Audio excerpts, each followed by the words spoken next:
Hola, ¿qué tal? Muy buenas tardes. Les doy la más cordial bienvenida a este su programa de Antropía Empresarial, que el día de hoy, bueno, vamos a ver un programa que he titulado Creer para comprender y comprender para creer mejor. De hecho, como ustedes saben, el programa Antropía Empresarial está dentro del canal de Frecuencia CAD, un canal que se dedica nuevamente a difundir la voz del conocimiento y que en esta ocasión voy a empezar esta plática mencionándoles que Antropía Empresarial, este programa que he creado, pues básicamente es un programa que eh, partí de la visión de, de analizar todas las acciones que emprende el hombre y que modifica su entorno. Eso significa entropía, ¿no? La modificación, el efecto que tiene el hombre en su entorno, sus cambios, y que obviamente este programa se rige bajo un principio, el cual lo voy a comentar porque se presta al título del programa que voy a exponer.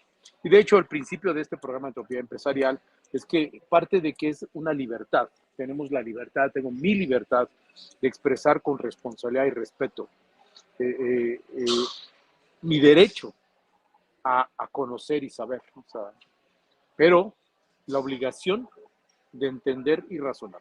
Por consiguiente, no busca, por supuesto, atacar, no es un programa subversivo, es un programa de análisis, es un programa que invita a la reflexión y obviamente lo que busca, más allá de concluir contundentemente algún tema, que también debería de ser, pues obviamente es abrir líneas de investigación, inquietudes, para que precisamente toda audiencia que escuche este programa, bueno, pues obviamente emprenda esos caminos. Emprenda esos caminos bajo la libertad de expresar, vuelvo a repetir, bajo el derecho de conocer y saber, pero también bajo la obligación de entender y razonar. Y precisamente bajo esta última palabra de razonamiento, el programa de hoy, que se llama Creer para comprender y comprender para creer mejor. Pues fíjese, déjeme decirle que voy a traer a colación, voy a estar mencionando a dos personajes. Y de hecho es parte de la lectura, parte de haber leído un libro, no del todo, o sea, sí estuve hojeándole algunas páginas y me concentré, de un personaje que se llama Anthony Flew, se escribe Flew, quizás se pronuncia como Anthony Flew, y de hecho y también voy a mezclarlo con algunas paráfrasis, voy a parafrasear a San Agustín. Dos personajes que dicen, bueno, ¿qué tiene que ver uno con otro? Bueno, lo que pasa es que San Agustín, bueno, pues las paráfrasis sus citas que voy a nombrar, pues tienen que ver mucho con la parte de fe y razón. Y lo mismo Anthony Flew, pues tiene que ver con la parte de fe y razón, porque de hecho este programa, el título de decir creer para comprender, pues tiene que ver es tener fe para entender el entorno, pero a veces cuando no se tiene fe, cuando no se tiene una creencia, entonces queda el recurso de comprender, de razonar, de analizar para poder creer mejor, precisamente. Y a lo mejor la palabra creer mejor es medio redundante, pleonasmo, pero créame que la parte de creer y tener fe, pues es un proceso ascendente, a lo mejor multivariable, porque a veces perdemos la fe. Y entonces, lo que quiero dejar en claro es que este programa, pues tiene ahorita es la continuación de 4 programas que yo ya había hecho sobre fe y razón, y que ahora la voy a manejar de la perspectiva de 2 personajes, uno completamente ateo y obviamente un santo que era San Agustín. Entonces ahí está la polaridad y vamos a ver, voy a tratar de hilarlos y espero lograr dejar claro el mensaje que quiero que estas 2 personas nos dejan. Y empiezo primero con el señor Anthony Flew. Anthony Flew es un señor que nació en 1923 y muere en el 2010. Es un filósofo ateísta, es ateo, británico, que básicamente ¿qué tiene de especial este señor? Que fue uno de los filósofos contemporáneos del siglo XX que más atacó desde el punto de vista ateo a los teístas, o sea, a todos los que creemos en un Dios. Y de hecho, precisamente una persona que pues, descartaba la existencia de Dios. ¿Y por qué a este personaje? Porque precisamente era uno de los que más representaban y de alguna manera incluso publicó muchos libros desde el punto de vista ateo y cuestionaba mucho la filosofía cristiana, ¿no? La filosofía cristiana. Entonces, este señor nace en 1923 y fíjense bien, tiene una curiosidad. Primero, su libro en el que estoy, voy a mencionar algunas cosas, el que dice, de hecho, del cual hice ese extracto, es un libro que se llama Hay un Dios. Es un libro que publicó ya ya casi al final de su vida, porque todos sus libros anteriores hablan sobre ateísmo y precisamente sobre las posturas y las críticas y los razonamientos en contra de las filosofías cristianas. Es un señor que ejerció el ateísmo más o menos, según mis cuentas, 66 años. Es decir, el señor a los 15 años se empieza a manifestar y declarar como ateo. Incluso es hijo de un pastor evangélico, si mal no recuerdo. Es decir, trae una formación religiosa, pero sí se convierte totalmente en ateo. Y obviamente más o menos en 2004 es cuando él plantea convertirse al deidismo con D, es decir, el reconocer la existencia de un Dios personal. Entonces, si las cuentas son más o menos, son 66 años que el señor se aferró al ateísmo y que igualmente de los cuales toda su vida se dedicó a esto. Sin embargo, en el 2004, 16 años, 6 años antes de morir, el señor corrige su camino y ahora termina aceptando que hay un Dios. Y eso es precisamente la enseñanza. Básicamente esa es como que la parábola, ¿no? A veces hay, si tú no crees para comprender, él tuvo que comprender, razonar, tuvo que toparse con sus propios existencialismos y cuestionamientos como para aceptar que se tiene que creer en algo, ¿no? En este caso, volverse un deidista. Y vamos a empezar un poquito a hablar de este señor Anthony Flew, que precisamente él plantea, entre todas cosas de su libro, el por qué hay que por qué convertirse o por qué se convirtió al ateísmo o por qué partir del ateísmo. Pero el primero es el siguiente, es que él se convierte ateo porque tiene dos problemas existenciales, yo le llamaría. El primero es que el problema del mal, o sea, todos los males que acontecen aquí en nuestro mundo, no todo lo que está sucediendo de maldad hacia la humanidad y el libre albedrío. Para él, el libre albedrío, el hecho de que nosotros tengamos la libertad y el derecho de actuar a nuestra conveniencia y tomar las decisiones que mejor nos convengan, pues obviamente él dice, a Dios no le exime de los actos de los hombres. Y por el otro lado dice, es que ¿cómo puede suceder tanto mal, cómo puede haber tanta maldad en el mundo, ¿sí? Cuando existe un Dios, o cuando dicen ustedes los teístas que hay un Dios omnipotente, que es infinitamente bueno y que suceden los males. Esto último que acabo de decir es como mi hipótesis para la conclusión con la que voy a terminar, que eso va a ser el final del programa. Precisamente de ahí parte. Entonces, como eso no le era lógico, parte de precisamente que entonces partamos de que no existe el Dios, parte del ateísmo, y de hecho precisamente esos 60 años que él estuvo bajo esa influencia ateísta, pues obviamente negaba a Dios y a la vida de otra tumba, que así lo llama en su libro. No sentía el menor deseo de acumular con Dios, o sea, simplemente era una situación de estar en excomunión con él, o sea, no convivir, no ni siquiera considerarlo.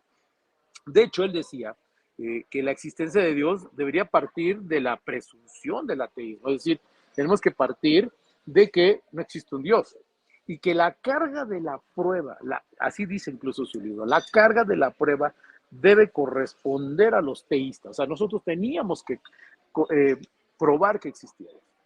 Y precisamente esta sentencia, esta oración, yo creo que es la parte donde yo creo que le provocó muchos problemas porque precisamente eso fue después cuando empezó a comprender el entorno y el cosmos, como él lo llama, pues se dio cuenta que no era necesario probar que existe Dios cuando estás en un entorno que está perfectamente creado. Y vamos a ir más adelante en este punto. Y luego también decía que para creer en un Dios, perdón, discúlpeme, se necesitan buenas razones, y si no las hay, la única posición válida, razonable, es el ateísmo. Y de hecho, recordemos que pues, ya ni siquiera es ateísmo lo que estamos viviendo ahorita. Ya es incluso un agnosticismo que existe. Es decir, si existe Dios, qué bueno, y si no existe, también qué bueno. Eso es ser agnóstico, perdón. Entonces ya ni siquiera es un ateísmo, ya incluso es una variación Y básicamente ahorita estamos en esa, la sociedad se está moviendo alrededor de eso. Ahora bien, San Agustín, voy a irme hacia la parte de San Agustín. Bueno, en realidad San Agustín decía, y yo encontré esas citas de él, que decía que pues no se pretende, por el contrario, no se pretende convencer a los que no creen. No es un tema de convencimiento, sino más bien de reafirmar en ellos una creencia oculta preexistente.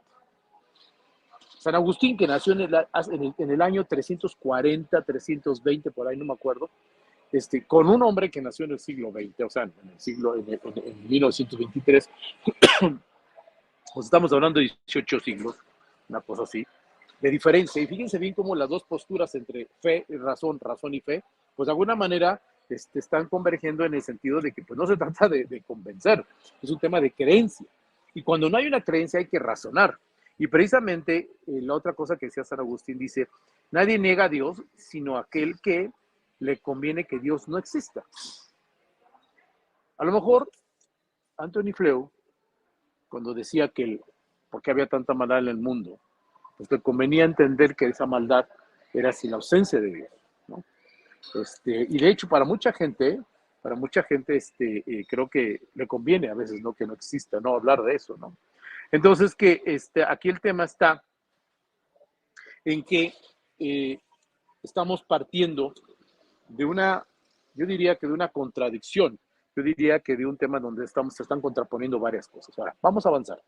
No obstante, habiendo dicho esto de lo que justificó a Anthony Flew en su momento, en el 2004 él cambia de opinión y se convence, fíjese bien, acá hay una serie de situaciones que él afirma y precisamente que le dan sentido a la segunda parte del título que dice comprender para querer mejor.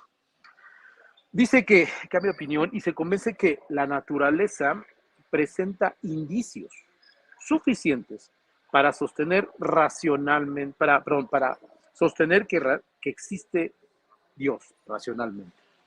O sea, él decía primero que nosotros era nuestra obligación comprobar que Dios existe. Simplemente pensémonos, vamos a este ejercicio. Pensemos simplemente en la naturaleza de nuestro ser humano, nuestro cuerpo.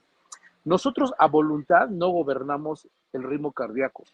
Nosotros a voluntad no regulamos, o sea, no es de que yo diga ahorita y no ahorita y que estés controlando. Nuestro cuerpo funciona perfectamente bien, así como funciona el mundo, las leyes de la física, las leyes de la química, la astronomía, la biología, o sea, este mundo es perfectamente consistente y fue creado de la manera única. Entonces, simplemente basta con ver y tratar de estudiar tu entorno como para darte cuenta que no es producto de la casualidad esta creación. O sea, ahí es donde viene la comprensión. No estoy hablando de fe, simplemente estoy hablando de comprensión. Cualquier materia, cualquier ciencia que nosotros estemos inmersos, estemos estudiando, ejerzamos, pues van a llevar a una serie de disyuntivas en donde vamos a tener que pensar que hay algo más. Y precisamente el mismo señor Flew escribió que el universo fue traído a la existencia, o sea, esto fue creado por una inteligencia infinita. Anthony Flew dice esto. No sé si a ustedes les suene la palabra Albert Einstein. Albert Einstein no era un religioso, pero sí creía en una mente brillante. Isaac Asimov, perdón, Stephen Hawking, el de la teoría del Big Bang, también decía que había una mente brillante, una mente superior, digo, lástima de adjetivo porque se queda muy corto para describir lo que es la omnipotencia de un Dios, pero lo llamaban mente brillante. Y que incluso Stephen Hawking decía que si podías entender las leyes de la naturaleza, podías entender la mente de Dios. Entonces, tal es la imagen del mundo, o sea, tú te pones a estudiar el mundo, eres un científico, eres una persona quizás no científica, pero va a llegar una parte de tu vida donde vas a cuestionar que la naturaleza obedece leyes, están perfectamente coordinadas, de que la existencia de estos, en este mundo son seres organizados inteligentemente. Nuestro cuerpo es una creación perfecta. Nosotros respiramos porque así fuimos concebidos, no porque fue a mi voluntad. ¿Sí? Los científicos, incluso los más prominentes, Muchos. Yo estoy hablando de Albert Einstein, puedo hablar de Stephen Hawking, puedo hablar de Isaac Asimov y muchos más, pero son los que creo que son más nombrados y nuestra audiencia no puede conocer. Dice que los científicos más influyentes han construido una visión filosófica, no científica, filosófica, sobre el universo que surgió de una mente divina. El Big Bang, que fue autor Stephen Hawking, terminó, o sea, se explicó todo el cosmos, incluso explicó la teoría de los hoyos negros y no sé qué tantas cosas. Y obviamente llega a ese punto de decir, bueno, ¿de dónde salió esto? Carl Sagan, solamente la parte también de la cosmología, él sí niega la existencia rotunda de que esto pueda venir de una divinidad. Pero fíjense bien, en realidad, ¿cuál es la intriga? Hay una intriga de lo que escribe Antonio Flew, de lo que escriben otros científicos. Primero, de que se llegan a cuestionar tarde y temprano de cómo llegan a existir estas leyes de la naturaleza. ¿Cómo es posible que la posición del globo terráqueo, del planeta Tierra, tiene una posición de tal manera que está perfectamente alineada hacia las estaciones, desde el daño, hacia que las aguas estén en su lugar, de que la ley de la gravedad funcione bien, que las leyes de la física, la química, de la astronomía, estén todas en perfecta armonía? Pero ¿cómo es que llegaron a existir? ¿Cómo es posible que, cómo existió el fenómeno de la vida a partir de lo no vivo? Eso nadie lo ha dado una respuesta, nadie. Aun cuando lo nieguen a una existencia divina. Y lo otro es que cómo llegó a existir el universo. La teoría de Big Bang ahí se quedó cortada. Ahí yo los invito a que ustedes lean a Stephen Hawking, y obviamente vean toda su teoría, y aunque va a tener altibajos en donde niega y no niega, y donde dice que sí, que no, o sea, no porque soy una contradicción, lo que estoy diciendo es que conforme fue avanzando, fue publicando, solamente revelando varias cosas. Sin embargo, hablando de Anthony Flew, él sostiene, ya después de esto, primero que las leyes de la física existen y la tarea del científico, fíjense bien, esta es una postura filosófica, y la tarea del científico es descubrirlas, es entenderlas, más no inventarlas. El hombre no inventa nada, las descubre y transforma. Es un efecto antrópico, precisamente el nombre de este programa. La energía nuclear, la energía que se almacena en el núcleo de un átomo, pues solamente el hombre la estudió y creó la bomba nuclear, para lo cual no fue concebido esto, pero el hombre la transforma. Entonces, el hombre le juega a hacer a Dios cuando descubre cosas. Ya quiere crear vida, quiere modificar la vida, clona, modifica los genomas humanos, etcétera, etcétera, y le juega a ser el Dios.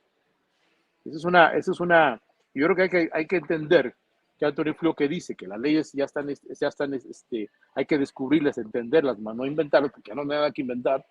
Pues yo creo que ese es un acto de que tenemos que considerar de que un ateo que ahora se convierte y que entiende de que hay una mente superior a raíz de que comprendió, pues eso debe ser un acto de enseñanza para todos. También declaró que incluso el relato, fíjense lo que voy a decir aquí, el relato bíblico del capítulo 1 de Génesis podría ser exacto desde el punto de vista científico. Es decir, la creación del mundo, como fue creado, de alguna manera les coherente. Les coherente. Cuando estamos hablando de una persona que era completamente atea y atacador del círculo teísta. Ahora voy a regresar tantito a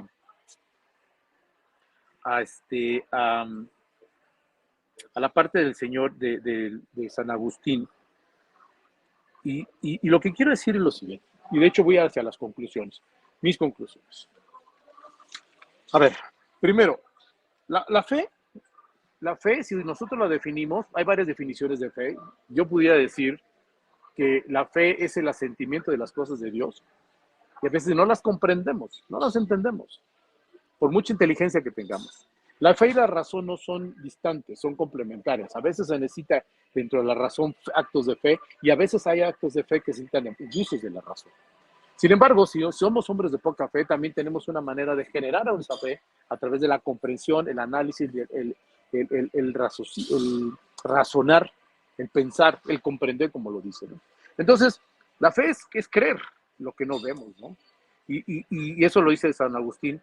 Y su recompensa es ver lo que creemos. En algún momento de nuestra vida vamos a ver lo que estamos creyendo y vamos a corroborarlo. Y es lo que le pasó yo precisamente al señor Anthony Flew, como le pasó en reflexión a Albert Einstein, como le pasó a Stephen Hawking. Isaac Asimov, por ejemplo, decía que él no creía en un Dios porque precisamente por los temas de la maldad, que cómo era posible que existiera tanta maldad en el mundo. Y de ahí precisamente voy a partir para mi conclusión, no sin antes ahorita mencionar que también Fidel Castro en alguna entrevista, yo vi ese video, decía que le preguntaban que cómo se llevaba, él cómo se llevaba con Dios. Y él decía que él se llevaba tan bien, que no se hablaba con él. Entonces, pareciera ser, como dicen aquí, que no es que neguemos a Dios, es que simplemente pareciera ser que nos conviene, que nos convenga pensar que Dios no existe, ¿no?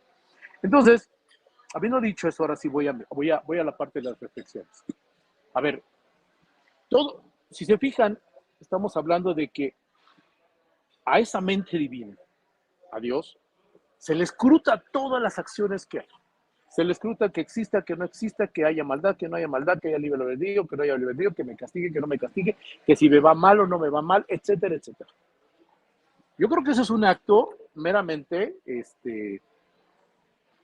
pues desagradecido, porque aquí hay una cosa, y precisamente aquí esa es la línea de acción que dejo para ustedes, para su reflexión, si convergen o no convergen. Pero vamos por los últimos 5 minutos. A ver, primero, así como existe el bien y el mal, que es precisamente la libre decisión de tomar un camino u otro, y que precisamente estamos pensando, estamos partiendo de la base científica, que hay una mente inteligente, una mente divina, una mente superior, que dio orden a todo esto.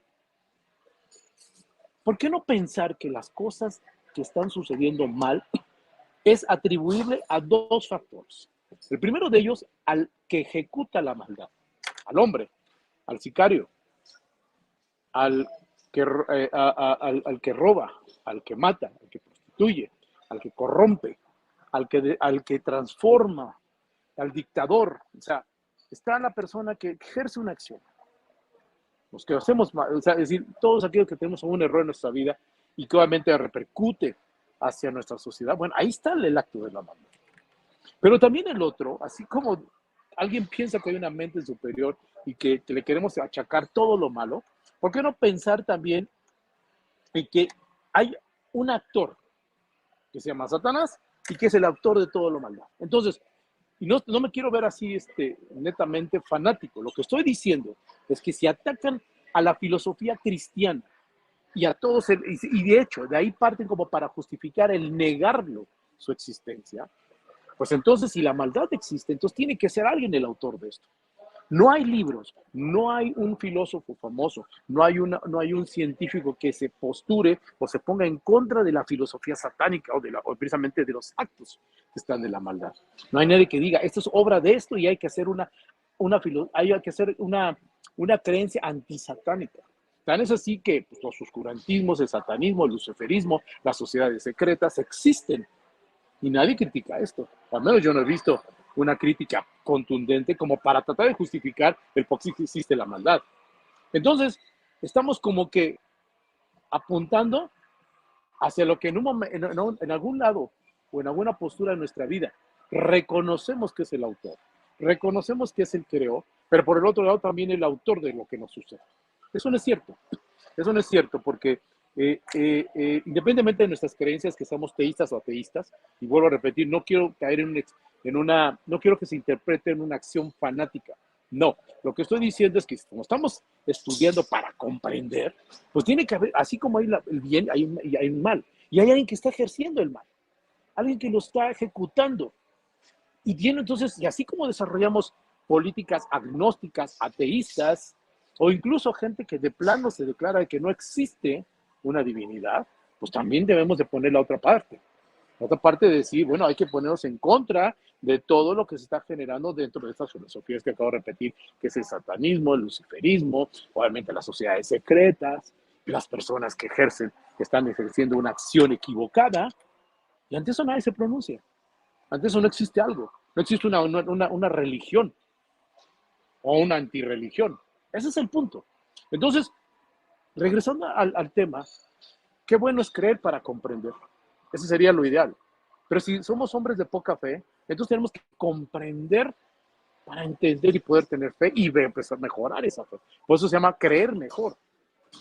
Mucho cuidado con lo que obviamente yo creo que hay que tener, porque el hecho de que un científico prominente, una personalidad, un líder, una persona que tiene influencia en una sociedad, exprese sus convicciones, sus razonamientos, no significa que ese es el camino. Habría que estudiarlo. Por eso, con esto termino. Empecé diciendo que, primero, la entropía empresarial tiene una libertad de expresar con responsabilidad y respeto.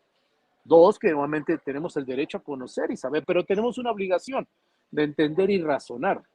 Dos, este título es, este programa fue Fe y Razón, y seguimos atacando fe y razón. Si no tenemos fe y eso nos hace ruido en nuestras convicciones, está bien, eso se respeta, pero también tienes el derecho y la obligación de razonar y comprender, y te va a llegar un momento donde te vas a topar en donde dices tú, ¿quién es el autor de todo esto? Y tres, bueno, pues obviamente, pensar que tenemos una obligación de ver todos los lados del cubo. Nada más no nada más es demeritar, escrutar lo que es más fácil y lo que más me conviene y donde más me siento a gusto, porque sé que no hay consecuencias, porque sé que nuevamente nadie me va a criticar y es muy fácil apuntalar, ¿no? Bueno, espero que esto sea de utilidad para ustedes, haber dejado líneas de investigación, líneas de inquietud. Lean el libro de Anthony Flew que se llama Hay un Dios, un filósofo ateísta que nos atacó mucho y después corrigió. Y por el otro lado, pues también leamos a otros autores, en este caso San Agustín, con una vida peculiar, vamos a llamar, y que obviamente, independientemente de los años que tenía de distancia, la fe y la razón se siguen explicando y siguen teniendo el mismo contexto, no ha variado. Es cuestión de entenderla, es cuestión de estudiarla y es cuestión de obviamente aplicarla a nuestras vidas pues, para desarrollar en este mundo. Les agradezco el tiempo, muchas gracias. Nos vemos para la siguiente cápsula y Dios bendiga a este país que tanta falta nos hace. Muchas gracias, hasta luego.